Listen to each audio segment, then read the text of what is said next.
السلام علیکم ناظرین، ناصر عباسی حاضر ہوں۔ ناظرین، اس سے پہلے ابھی 8 فروری کو ایک الیکشن جو گزرا اور کے پی میں حسب معمول ابھی یہ تیسری دفعہ ہے پی ٹی آئی کی جو آزاد امیدوار، اس کے حمایت یافتہ امیدوار تھے، ان کو ایک بڑی واضح اکثریت یہاں پہ نظر آئی۔ ناظرین، پی ٹی آئی کی ایبٹ آباد کی بات کریں یا ہزارہ ڈویژن کی کریں یا کے پی کے کی کریں تو ایک نام وسیم شہزاد خٹک کو آپ پی ٹی آئی سے علیحدہ کر کے نہیں رکھ سکتے۔ وسیم شہزاد خٹک یہ وہ شخصیت ہیں جنہوں نے جب بھی پی ٹی آئی کی بنیادی وقت تھا،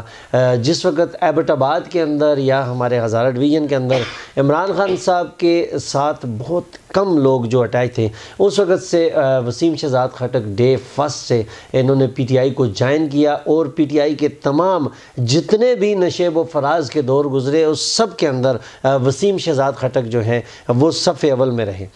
پھر چاہے وہ دھرنا ہو، پھر چاہے وہ لانگ مارچ ہو، پھر چاہے وہ کوئی بھی مشکل وقت ہو، تو وسیم شہزاد خٹک کو صف اول میں پی ٹی آئی نے پایا۔ نوجوان یوتھ جو ایبٹ آباد کی یا ہزارہ ڈویژن کی یا کے پی کی آپ بات کر لیں تو اس کو جوڑنے میں ہمیشہ پیش رہے اور اس یوتھ کو سامنے لایا اور یوتھ کو پی ٹی آئی کے اس پلیٹ فارم سے متعارف کروایا۔ آج جو یوتھ کے اندر جتنی زیادہ بہتری ہے، ان کی سوچ میں جتنی تبدیلی ہے، اس میں سب سے اہم کردار وسیم شہزاد خٹک کا ہے۔ وسیم شہزاد خٹک صاحب، بہت شکریہ آپ کا، آپ نے اپنے قیمتی وقت میں سے وقت دیا۔ وسیم صاحب، یہ بتائیے گا کہ ماشاءاللہ ابھی سے جو آپ کے حمایت یافتہ امیدوار تھے پی ٹی آئی کے، سب کے پی میں چھا گئے ہیں، تو کیا کہتے ہیں، ابھی کیا سینیریو دیکھ رہے ہیں آپ؟ جی بہت شکریہ ناصر بھائی، آپ نے مجھے موقع دیا۔ دیکھیں، میں تو یہ سمجھتا ہوں کہ سب سے پہلے تو ہم جتنا اللہ تعالیٰ کا شکر ادا کریں وہ کام ہے، کیونکہ اللہ تعالیٰ نے ہمیں جو فتح دی ہے، آپ نے دیکھا ہے کہ نہ ہمارا قائد تھا اس میں کوئی کمپین چلانے والا، ایک ہماری پارٹی کے اندر جو سام تھے۔ آج دیکھیں جو بھی عمران خان کے ساتھ ٹکرایا ہے وہ پاش ہوئے ہے۔ پرویز خٹک کی کل وہ نعوذ باللہ وہ فرعونوں والی باتیں، یہ وہ لوگ تھے جو احسان فراموش تھے، جن کو آج اگر پی ٹی آئی ان سے پیچھے ہٹی ہے، ان کا نام و نشان ہی عوام نے مسترد کر دی ہے، ان کو اٹھا کے گندے انڈوں کی طرح باہر میدان سیاست سے پھینک دیا ہے۔ کیونکہ لوگ اس وقت نظریے کی جو ہے وہ یاد کر رہے ہیں۔ ایک قیام پاکستان تھا جو قائد اعظم محمد علی جناح صاحب نے لا الہ کی بنیاد پہ جس کا قیام رکھا، ایک تعمیر پاکستان ہے جس کا ایاک نعبد و ایاک نستعین کی بنیاد پہ عمران خان صاحب نے جس کی بنیاد 1996 میں رکھی، اور اس 28-29 سالہ دور میں ان کی جڑیں جو ہے سیاست سے یہ جتنے 13-14 جماعتیں ہیں ان کی کاٹ دی گئی ہیں۔ آج بڑے بڑے بت پاش ہو گئے ہیں کے پی کے اندر۔ مولانا فضل الرحمان کو دیکھیں وہ کدھر گیا، ان کی باتیں، وہ دوسرے جو این پی کے تھے وہ ان کو دیکھیں وہ کدھر گئے۔ ادھر بھی ہمارے کلین سویپ ہوا ہے، اور میں اس پہ عوام کو مبارکباد پیش کرتا ہوں کہ یہ سب آپ کا شعور بیدار ہوئے، اور جو لوگ یہ کہتے ہیں ہمارے قائدین جو جتنے بھی ہم اپنی حکومت خود بنائیں گے انشاءاللہ، ہم جو ہے آج کل میں اجلاس بلا کے یہ سارا فیصلہ کر رہے ہیں، دیکھ رہے ہیں آگے حالات کو، اس میں ہم پوری اپنی جو ہے جتنی بھی ہمارے آزاد لوگ ہیں وہ ان سے 2/3 اکثریت سے جیتے ہوئے ہیں۔ انہوں نے راتوں رات جو ہے 2 بجے تک انہوں نے کوئی رزلٹ نہیں دیا، کوئی کسی قسم کا آگے، کیونکہ ان کا پری پلان تھا۔ 100 کے قریب سیٹیں کھا گئے ہیں ہماری، اس کے باوجود ہم اپنی حکومت بنائیں گے انشاءاللہ، اور ہم یہ ثابت کریں گے کہ عمران خان بے گناہ تھا، بے گناہ ہے۔ یہ وہی لوگ ہیں 13 جماعتیں جو آج انہوں نے میک اپ کر کے نئے بیس بدل کے، اگر عوام کو انہوں نے الیکشن میں ڈالنا ہے تو پھر اس الیکشن کو آگے نتائج جو ہیں اس کو بالکل فری نتائج اس کے ہوں۔ جو عوام نے جو اپنے ووٹ کی طاقت کا استعمال کیا ہے اس کو یہ جو ہے چوری نہ ہونے دیں، اس عوام کی مینڈیٹ کا خیال رکھتے ہوئے اس ملک کی بقا کی خاطر جو ہے ہمارے جو لوگ ہیں وہ سامنے آئیں گے، آ کے وہ حکومت بنائیں گے انشاءاللہ۔ ہم ابھی دیکھ رہے ہیں حالات کو آگے کس طرح بنتے ہیں کیا ہے، تو اس پہ عوام نے جو ہے یہ اعتماد کا اظہار کر دیا ہے کہ عمران خان جو ہے وہ صادق اور امین ہے۔ آپ وسیم شہزاد خٹک صاحب یہ بتائیے گا، اس وقت مختلف چیمہ گوئیاں ہو رہی ہیں کہ 100 سیٹیں ابھی تک قومی اسمبلی میں اس وقت جو ڈکلیئر کی گئی ہیں وہ آپ کے آزاد امیدوار جو حمایت یافتہ ہیں، اور کہیں یہ بھی کہا جاتا ہے کہ بعض آزاد امیدوار ایسے ہیں جو ان کے حمایت یافتہ نہیں تھے۔ بہرحال اس کنڈیشن کے اندر ابھی حکومت بنانے کے لیے تو پارٹیوں میں جانا ضروری ہے،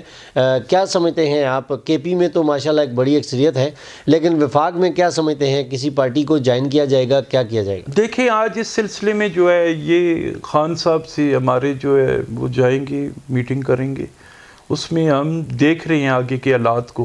اس کی جو ہماری پارٹی قیادت نے آگے فیصلہ کیا جس طرح، پھر اس فیصلے کو اور اس چیز کو دیکھ کے کہ یار عوام جو ہے اس کا اس پہ کوئی برا اثر تو نہیں پڑتا،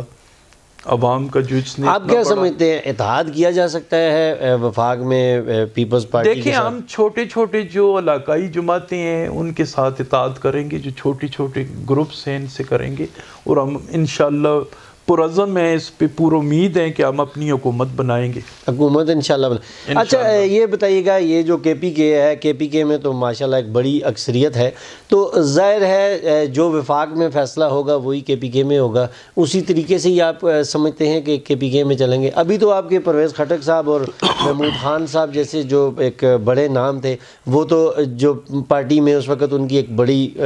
سے تھی وہ تو چلے گئے ہیں، اب پارٹی کے اندر جو آپ کے سینئر موسٹ ہیں مشتاق احمد غنی صاحب ہیں یا ان کے ساتھ اور جو آپ کے لوگ ہیں، ان کی جو پوزیشن ہے وہ اس طرح کی ہے کہ وہ ابھی کے پی میں حکومت بنائیں گے اور وفاق کے ساتھ مل کے؟ انشاءاللہ ہماری پارٹی تو جو ہے اس کا علی امین وزیر اعلیٰ ہے اور مشتاق غنی ہے، دو لوگ ہیں ہمارے، ان سے کون سا بہتر چہرہ ہے جو مشکل حالات میں ہمارے ساتھ کھڑے ہوئے ہیں، جنہوں نے اتنی مشکل ٹائم میں اپنے آپ کو محفوظ رکھ کے عوام، کیونکہ عوام نے تو بے گناہی کا ثبوت ان لوگوں کو دینا تھا، ہمارے تو یہی چہرے تھے، یہی طریق انصاف ہے، اور یہ انشاءاللہ مشتاق احمد غنی ہے، علی امین گنڈا پور ہے، اور ہماری سینئر بہت ایسی قیادت ہے جو یہ ساری چیز کرے گی۔ اچھا وسیم صاحب، ابھی ماشاءاللہ آپ کی جو یہاں پہ ہزارہ میں اور کے پی میں جیت ہو گئی ہے، اس حوالے سے پبلک جو ہے، پبلک نے آپ نے دیکھا کہ آپ کے اس کال پہ بڑا ووٹر نکلا، اور ووٹر نے تمام تر مشکلات کے باوجود جاگے اپنے پولنگ سٹیشنز، کیونکہ مختلف لوگوں کے جو پولنگ سٹیشنز تھے وہ آگے پیچھے ہو گئے تھے، وہ ڈھونڈ کے پھر بھی لوگوں نے ووٹ کاسٹ کیا، تو آج آپ ان لوگوں کے جو یہ بڑی انہوں نے سٹرگل کی، ان کے لیے کیا میسج ہے آپ؟ دیکھیں یہ اگر لوگ ان میں اویئرنس نہ ہوتی، ہماری خواتین ہمارے ساتھ ہر اول دستے کا رول ادا کرتی رہی ہیں ہمارے جلسوں میں جا کے، ہماری کب خواتین گھروں سے باہر نکلی ہیں، کب اس طرح اجروں میں انہوں نے جا کے کمپینیں کی ہیں اپنے کینڈیڈیٹس کی، اس طرح ہمارے آئی ایس ایف دیکھیں، یوتھ دیکھیں، سول سوسائٹیز کو دیکھیں، انہوں نے یہ ظلم دیکھا ہے نا جو سارا اوپر سے نیچے تک ہوئے ہے، کہ نہ ہمارا تو کوئی نشان ہی نہیں تھا، جو نشان تھا بیڈ کا وہ بھی انہوں نے چھین لیا تھا، تو یہ کسی کو چینک دے دیا، کسی کو کیتلی دے دی، کسی کو بکری دے دی، اس طرح تذلیل ان کی، پھر بھی اس کے باوجود عوام جو ہے اس نے عمران خان کا اوپر پورا اعتماد کیا ہے، اور انہوں نے ان چہروں کو، اگر شاید ان چہروں کو وہ نہ بھی مانتے ہوں جن کو، ان کو بھی انہوں نے ووٹ دیے ہیں، صرف عمران خان کی اس پہ ساری چیز ہوئی ہے۔ بہت شکریہ وسیم شہزاد خٹک صاحب تھے ناظرین آج ہمارے ساتھ، اور انہوں نے بتایا کہ آپ کا جو ویژن ہے، جو ہمارے نوجوانوں کا ویژن ہے، ہماری خواتین، ہمارے گھروں میں ہمارے بزرگوں کے پاس ایک ویژن چلا گیا ہے، اور یہ بڑی اچھی بات ہے۔ اس دفعہ جو ٹرن آؤٹ تھا وہ بڑا آؤٹ سٹینڈنگ رہا، حالانکہ اس کے باوجود کہ موبائل سروس جو تھی اس کو معطل کر دیا گیا تھا سیکیورٹی ریزنز کی وجہ سے، ووٹ ہمارے اٹھا کے ادھر ادھر پھینک دیے تھے، انہوں نے ساری لسٹنگ بیچ میں غلط کر دی، اور اسی طرح سے ووٹ جو ہیں وہ بھی واقعی ہم جس پولنگ سٹیشن پہ میں تھا وہاں سے بھی بے شمار لوگ آتے تھے کہیں دور سے آ کے یہاں بھی چیک کریں وہ، اور 10 پولنگ سٹیشنز پہ وہ چیک کر کے لیکن اپنی ووٹ ان لوگوں نے کاسٹ کی ہے، اور یہی ہے ووٹ کی اہمیت جس کا اندازہ ان کو کرا دیا گیا ہے۔ آنے والے وقت میں اس ملک کے لیے یہ بڑی بہتری ہے۔ یہ جو نسل ابھی نوجوانوں کی ہے یہ اب پکی عمروں میں جائیں گے اور اس کے بعد یہی بڑے ہوں گے اور یہی نسل اس ملک کی باغ دوڑ سنبھالے گی۔ امید کرتے ہیں کہ آنے والے وقت میں اس نسل کی جو تربیت کی جا رہی ہے یہ اس ملک کی تقدیر کو ضرور بدلے گا اور یہ ملک جو ہے یہ پوری دنیا میں اس کا نام ہوگا۔ انشاءاللہ اگلے پروگرام میں پھر آپ سے ملاقات ہوگی، تب تک کے لیے اللہ حافظ۔